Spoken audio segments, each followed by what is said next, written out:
Okay. Hey, everybody, this is Flip the Switch. I'm Marla Schultz, and today we have the lovely and talented multi-hyphenate Tracy Esposito. She is a stand-up comic. She's an actress. She's a writer. She coaches people on speaking.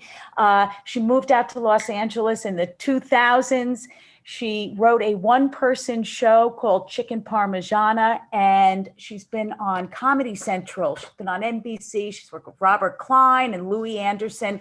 And Trey, you're my good friend. I love you. You're funny AF. And I love, love, love what I read this about you. You said after 9/11, you had to make a choice because you had to mourn your country, your city, and your mother passing. And you, at that moment, you had to reinvent and find yourself. So, Oh, wow. how you doing?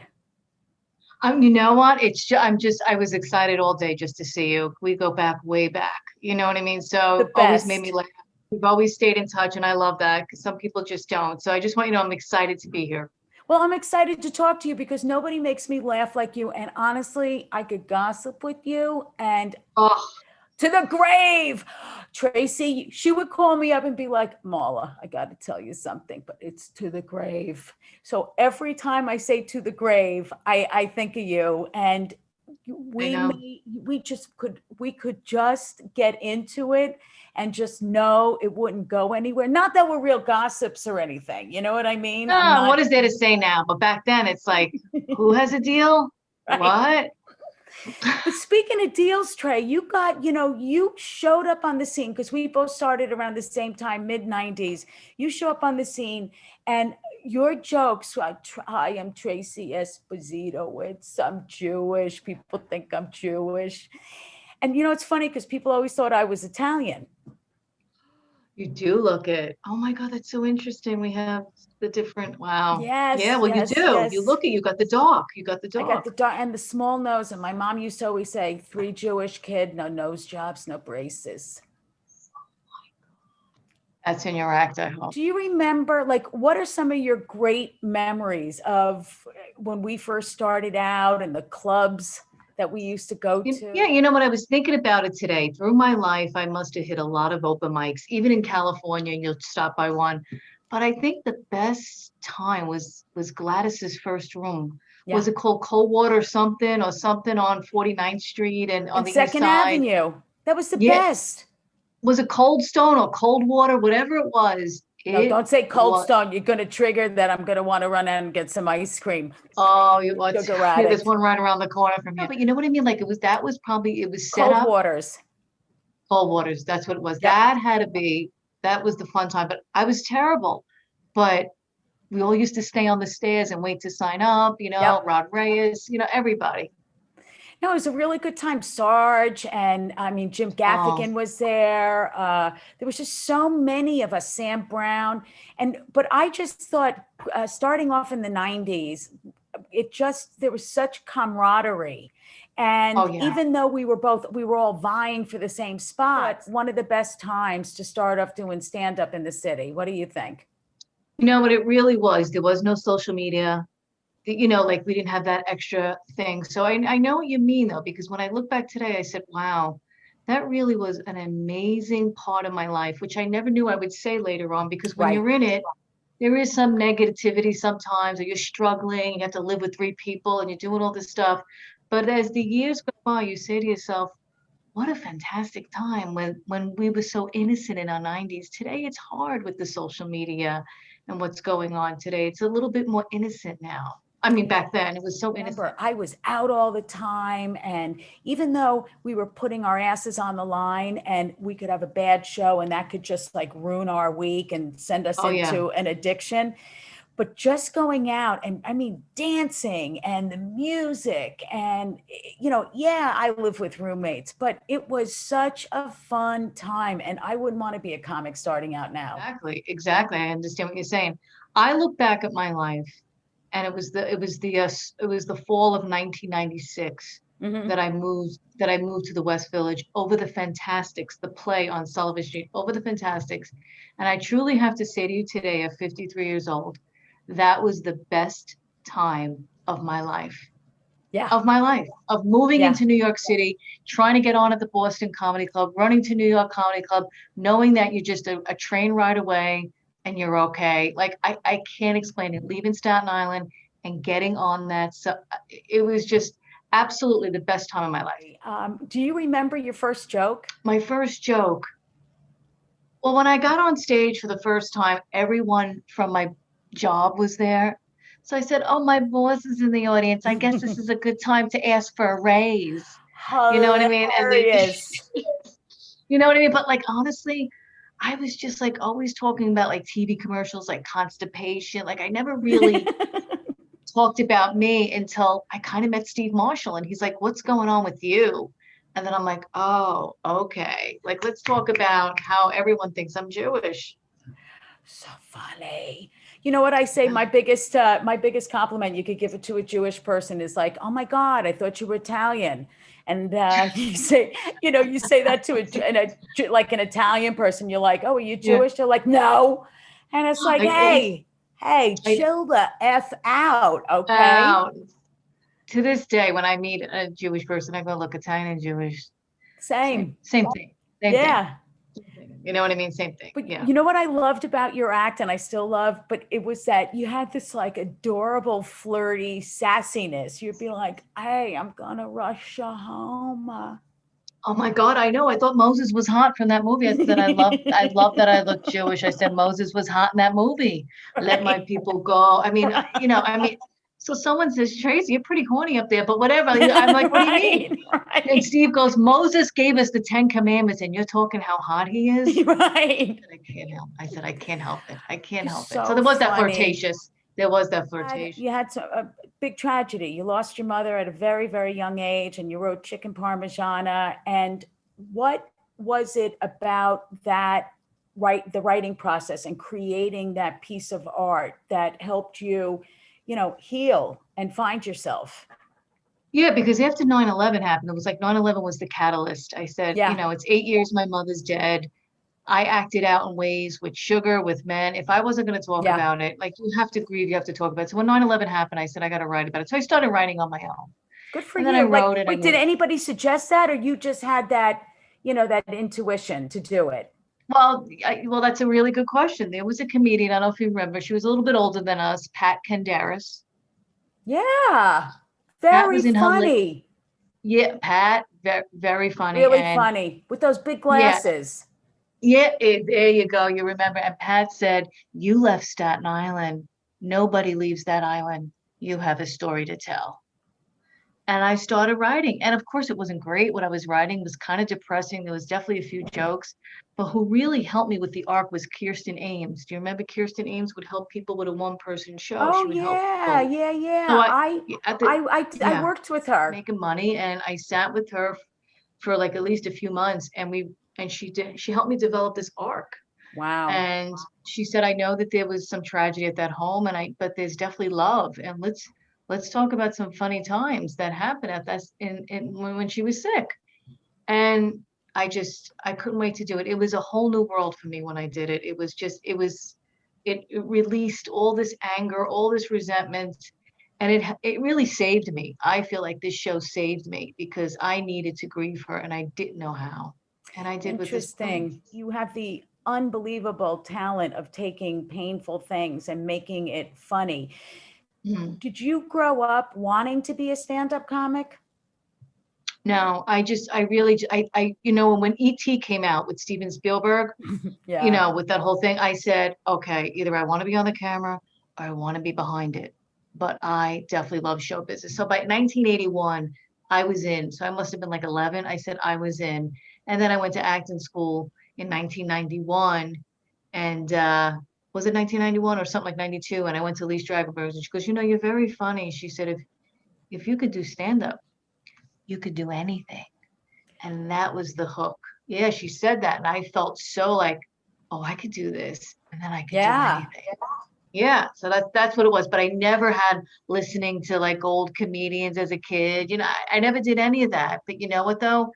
It was so exciting. I couldn't wait. I couldn't wait to start. I just remember you arriving on the scene and boom, next thing you know, you're doing premium blend. Was that really scary? Oh, yes. No, what happened was, you know what, it really was scary because they said read off a teleprompter. And keep in mind, the next day I was moving to Los Angeles when I filmed Premium Blend. Okay, no. If anything, the question was, is Premium Blood was exciting. It was a little nerve-wracking because of the teleprompter, but that came years later. What it was is when I moved to Manhattan in 1996, by 1997, I had representation that was pretty big at the time. And Yeah. that's when everyone started buzzing about me. And I was like, wow, it felt it felt really nice. I almost felt like the it girl for a moment. Just a moment. You know what? A few months, maybe a year where it was like, oh, okay. People like, oh, you have him. Oh, you have really, And I was like, Yep. and I knew I had to work harder. Right. Right. When did you move out to LA? When Hurricane Katrina hit, it was the end of August of 2005. But do you remember we shared a very solemn moment, JFK Jr.? Oh my Do you God. remember? We went to his house and we laid flowers and we were both crying. Remember how we were devastated over Let me tell you that. something. I went to mass. I went to like some kind of confessional booth, and I told the priest, I go, I don't know what it is. I just can't shake this. Yeah. And but someone said the reason you're so upset is because he was so good looking. But it wasn't. He was. He was. I mean, I don't know if that was it, but I felt like he represented New York. He represented New York and my master and my like self-pleasuring fantasies. Oh, I mean, that was a hot guy. That was a hot guy. And I remember when I worked in Tribeca on a day job, and that's why they go, where you go? And I'm walking with flowers. They go, where you going? I said, to the grave. Yeah. And I was going to his place, and I think, did we go at night? No, I think we went during the day. We met like after work and we both brought flowers and we were both just devastated. And I think we went to Bubby's, which was right down the block from his house. And we were just shoving pie in our face going, oh my God. Yeah. So that was 22 years ago. Okay. That freaks me out. Anyway, back to that moment. I had been to a couple of parties that JFK Jr. was there and I saw him on the Upper East Side. Riding his bicycle without his shirt on, his sweat, it was glistening like the end, it was like 4 o'clock with that beautiful sun and it just like highlighted his 12-pack. But he was an Adonis. He was out of this world. When he was riding his bike, was any reporters looking at him, taking pictures, or no, they just... No, but he always had those cool little glasses and and he had like that little biker cap that people wore. Seeing him, it would like set my day. It was like Prozac, Yeah, no. Like, I think today, what would he look like 22 years later? Still hot. Still with that 12-pack. Hot. Molly, you are funny. He'd be driving down with his 12-pack. Oh my God, just totally gorgeous, but totally upsetting that it really shook me. And then, was that the same year with Princess Diana? Because that... No, she was a year before. She was I think she was 97. It was 97, and it was in September, and I was sitting, I know exactly where I was. Wasn't that Labor Day weekend? That was Labor Day weekend. Labor Day weekend. I was ordering my drink, my mojito, my MARLA Hito, which is vodka, soda, 3 limes. I was at Cyril's on the beach between Amagansett, and that was like my hangout in the summer. And I was ordering, I look up and it flashed up Princess Diana dead in a car crash. And I dropped my drink and it was like, ah!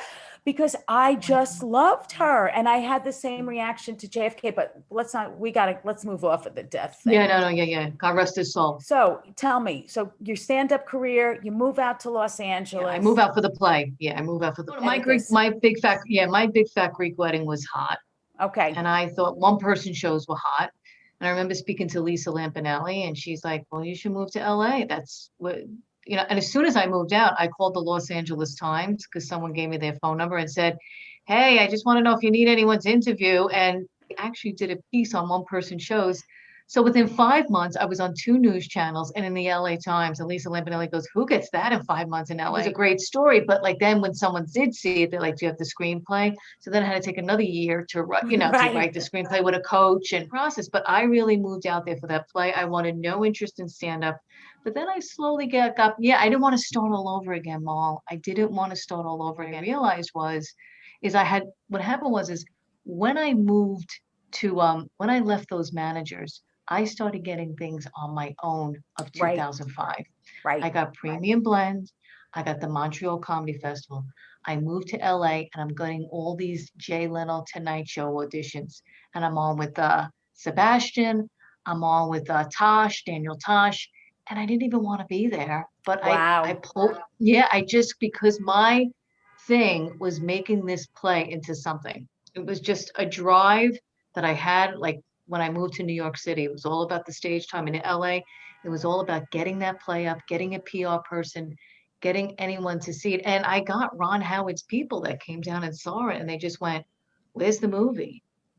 And of course, when I finished that movie, I couldn't find her contact, but whatever. I mean, it just, you have to back it up in the iCloud. You got to back up all the contacts, and people keep Excels and spreadsheets. Oh, I love it. I loved it, and I do miss it. I love the comedy scene. I'm still really tight with all the girls that I met doing stand-up. Lisa Sunstead and Pretty Funny. Yeah. And I started doing her shows because I got a manager out there, and I remember Seinfeld's managers wanted to wanted to manage me, and I was like, oh my God, they're too big. Oh my God, wow. That's awesome. But I didn't go with them because, I had no self-esteem, and I was like, oh no, they're too big, blah, blah, blah, blah. But, I booked a lot of TV out there, and I moved back here to New York in 2011 and whatever, I got married, and it's like, I'm up first refusal for like everything. And I booked a lot of cop stuff here.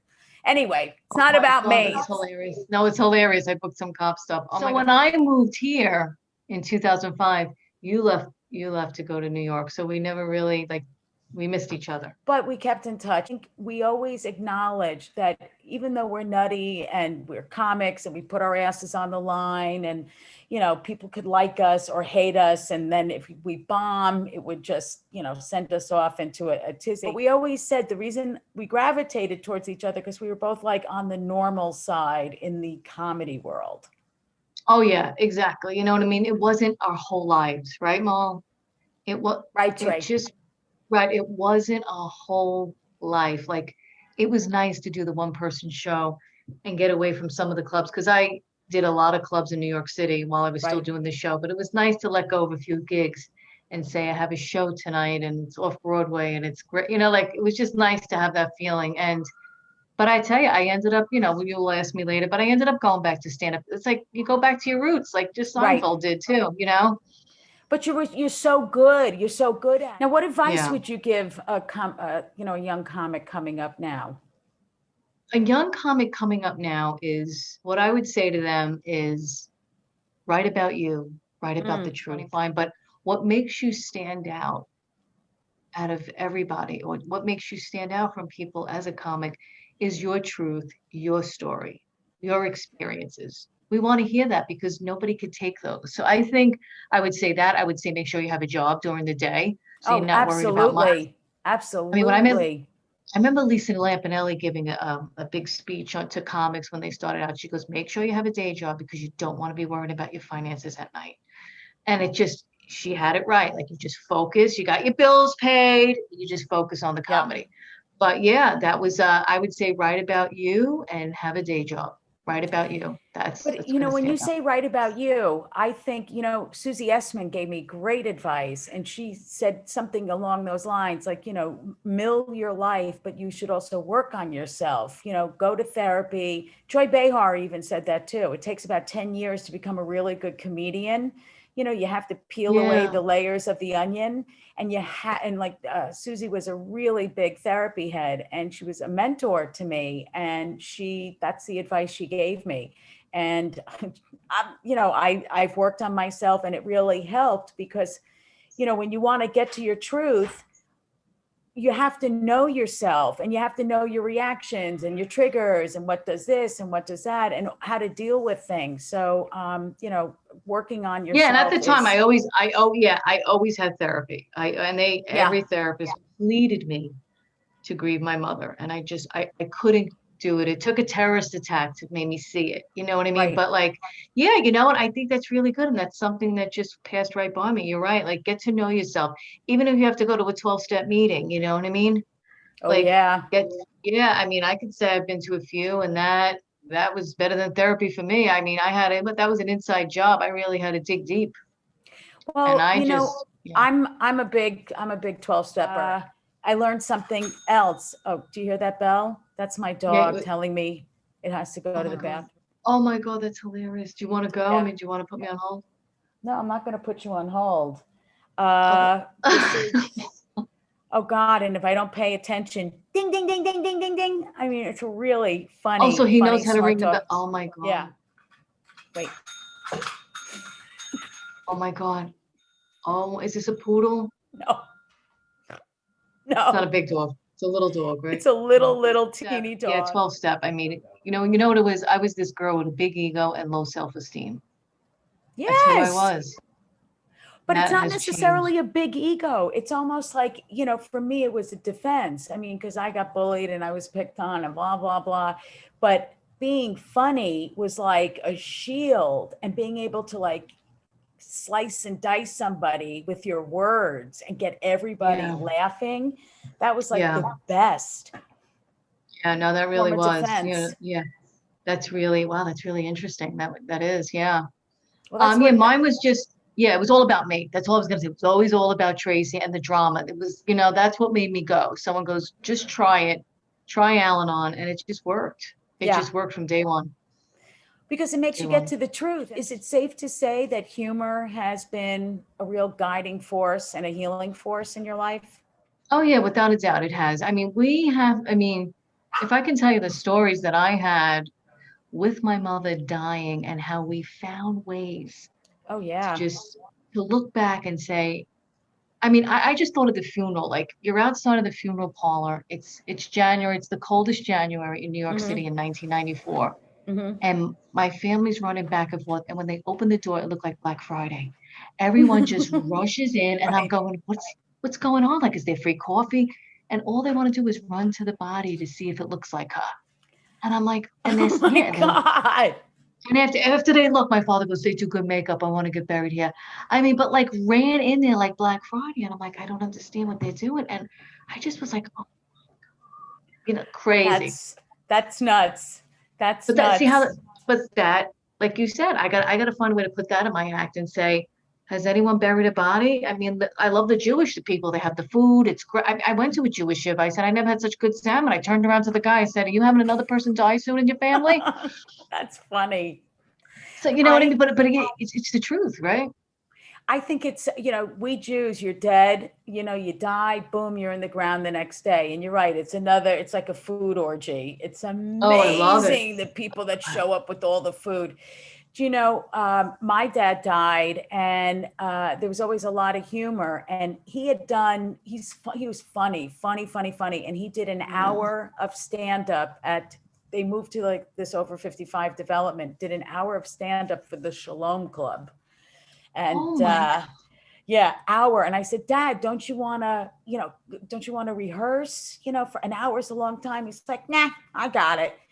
He God. broke down jokes of ethnic jokes, like Jewish jokes, Italian jokes, Irish jokes, jokes from this, jokes from that. But his brain, I wish he could remember so many jokes. It was like an encyclopedia. But as he was dying, and he was in hospice, he started seeing his mother and his father, because that's what happens when Yeah. you die. You start seeing people. And I said, oh, let me just back up. He did so well at this show that he got booked for the following summer at the sister community. But in Oh my my heart, God. I didn't think he was going to be around because his health was declining.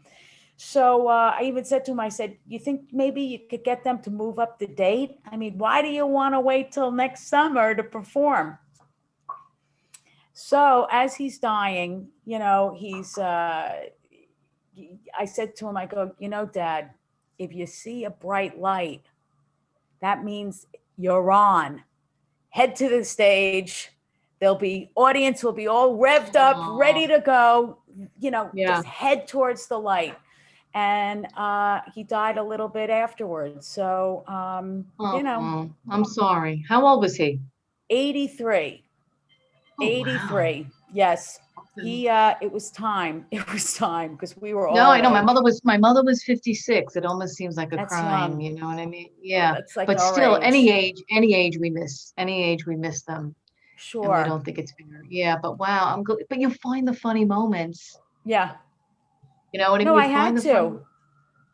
You have to. The best was he was in the hospital and he was screaming. He's like, let me tell you something. This chicken, it's like what Germany did to Poland, scorched earth. I mean, he was such a pain in the ass but so funny at the same time. Anyway, it's just I'm grateful to him for the gift of humor. And it sounds like your family was really funny too. Yeah, like she was. I'm going to tell you this real quick because people go crazy. There was a night where she looked like she was going to die, and the whole family was over. But it really looked like she was just taking a nap, but she was just laying there. And my father drags everyone into the kitchen, and he goes, "I think tonight's the night." And you got to help me write an obituary. I don't know how to write. So he gives it to my sister, who's the smartest one. He goes, "Here's a pen.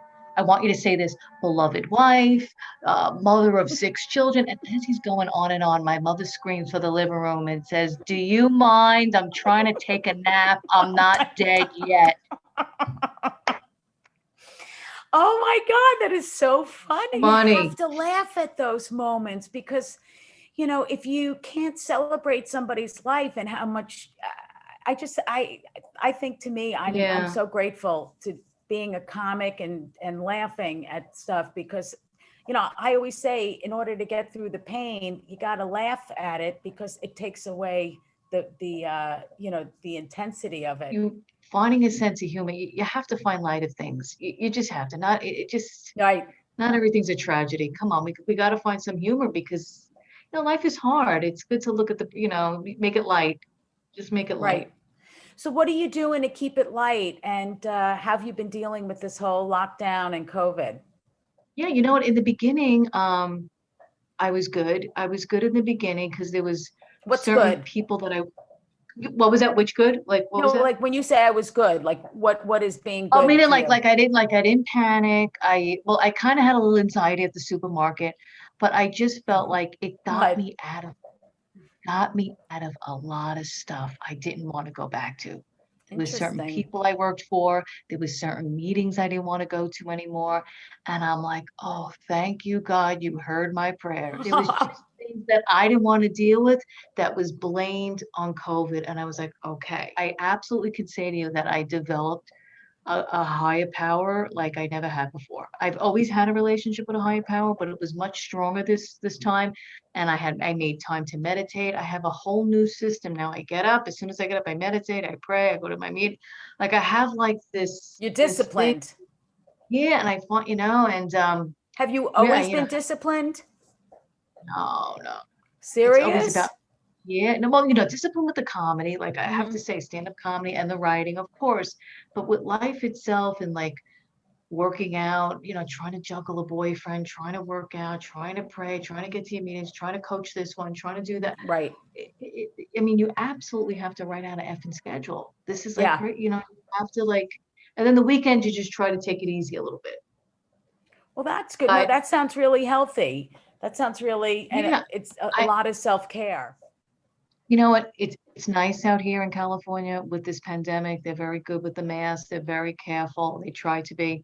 You call up in New York and my sister's like, we're all doomed. This is it. Like, you don't want to be over Right. there. You know what I Right. mean? So yeah, I have to say this was a good experience. The weather was always warm. You know what I mean? Like it was just, but it did get scary when you couldn't find toilet tissue. I mean, like it did get. I was Well, a little bit in denial. let me tell you, my husband I wasn't in New is York. Yeah.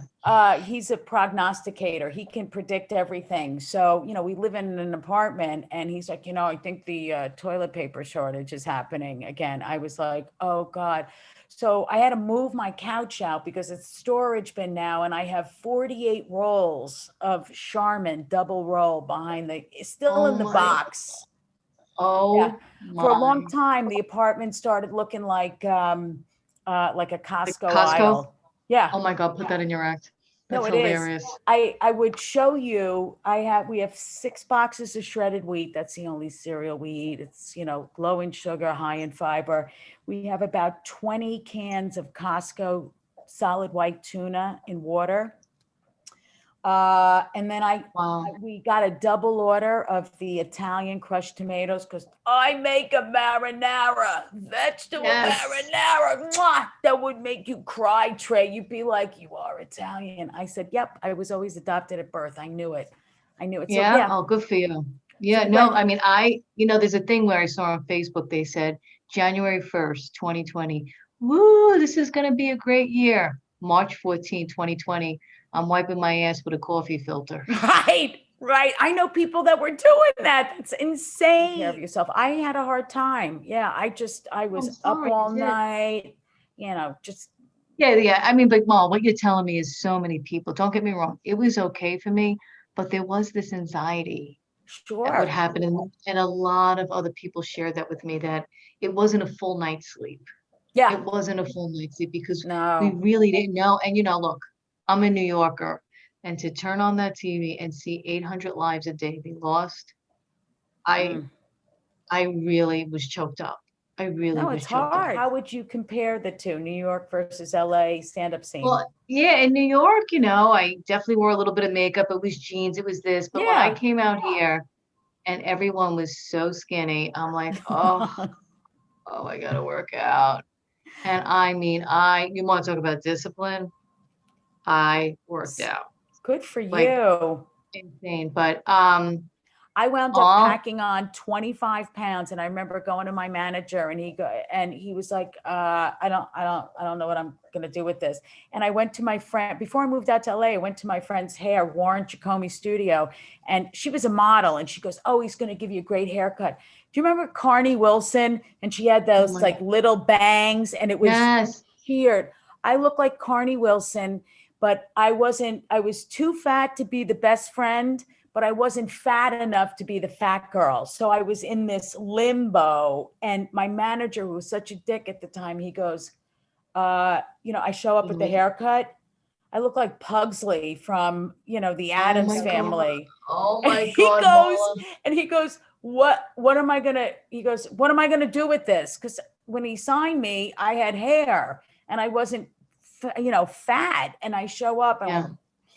and I had like the bangs. It was so bad. Oh my So God, bad. wow. So Trey, I want to keep this short, sweet, and snappy. Yeah, And I really love catching up with you. me And too. so tell me, what are you envisioning for 2021? Um, 2021, I would like to get more involved with being a keynote speaker as well. Like I love the Yeah, comedy. I'm definitely going to push towards the comedy. I don't know how long it's going to take us to go into clubs, but I really love working as a speaker, yeah. sending my message out there, coaching people about their story and how to make it funnier and going to corporations and trying to make their story funnier. I just, I really want to have that kind of success No. of having to see my father again, to see my sisters again, and I hope to see my family again, and my relationship with my boyfriend grows. Like those are the things that I want. What was and what is your favorite joke in your repertoire? Oh, my favorite. You know what I still love today is that I do look Jewish. You Yeah. know what I mean? I love that, and I have this new joke that it's just a new one that I love that, when I get, because I'm in perimenopause and I kind of flip out and I call my sister up. I'm ready to beat, I have someone in a headlock. What do I do? And she's Oh, just like, so funny. have soy milk. Just have soy milk. I said, I got someone in a headlock here and you want me to make a hot chocolate? So the menopause stuff So is great, but funny. the Jewish stuff, I just love that Jewish stuff. I know it's old though, but No, no, that's one of my no. favorites. It's still I got to good. be honest though, when I see people, DJ Nash, all of them, Esposito, Yes, it's yes. all that. And I'm like, oh my God, I really left a signature piece because they all repeat it 30 years later. Well, you know what? When I run into people, you know what they say to me? Pussy. Remember that? Oh my Everybody with the grandma, she used to call me Pussycat, and then the Alzheimer's set in and it became Pussy. And she calls me up and she goes, "So Pussy, I hear you had a date with a nice guy so new." And I said, "Well, he was nice, but he was obsessed about food." And she's like, "Pussy, it is a very healthy sign for a man to be obsessed about eating, Pussy." Oh, That was well, my joke. Yeah. That's what everybody remembers. And when people call well, up and they do the voice, I'm like, you know what I see, mean? but you see how they remember us? They still 30 years later will say Esposito, would still say pussy. Like Yeah. it's just that's our piece. Yeah. So So the Jewish maybe jokes and the menopause are coming out good. yes, they Um, are. So listen, where can people find you and how do they follow you? Oh, to follow me, well, I mean, my website is tracyesposito.com, and if they need to send me anything, but like, I'm on Instagram, Tracy A. Esposito, and Facebook and Twitter, Esposito Producer, and I'm Nice. around. Really, I'm so thrilled. It's great catching up with you. And I'm so happy to see that you're doing so well and staying positive and looking forward to big things in 2021. Yes, you Love you. got it. Me too. Love you, Maul. Love you. Mwah. Love Okay. you, Trey. All right, we'll talk soon. Take care. Bye-bye. Absolutely.